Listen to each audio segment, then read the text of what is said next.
Core Audio is the digital audio infrastructure of iOS and OS X. It allows you to route sounds and MIDI between applications and hardware. Computer sounds, browsers, iTunes, and DAWs like Pro Tools all use Core Audio, and you can use the Audio MIDI Setup utility to set up and manage it.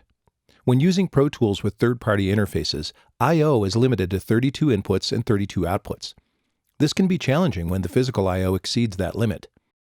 Apollo's unique Flex Driver functionality helps solve this issue and lets you select which of Apollo's inputs and outputs you want to use in Core Audio and the order in which they appear.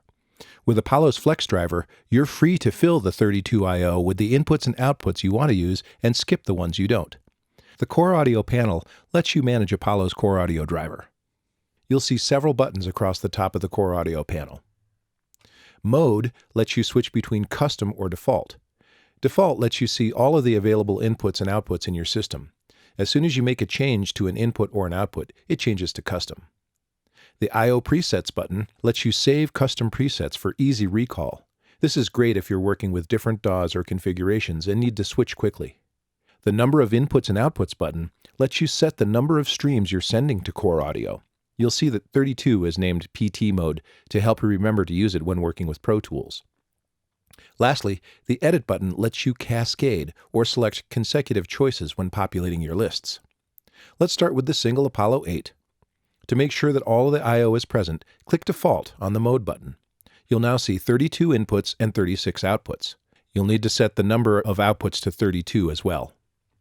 You'll notice the Mode button changes to Custom and the preset goes from Automatic to Untitled. Let's save this as Apollo 8 Basic, as it's a great starting point, and this is all it's needed to get sound in and out of Pro Tools. Now launch Pro Tools. Before creating or opening a session, you need to select Apollo as the playback engine. From the Setup menu, open the Playback Engine dialog. Select Universal Audio Apollo from the pop-up menu and accept the dialog and click OK. Now you can create a blank session to work with.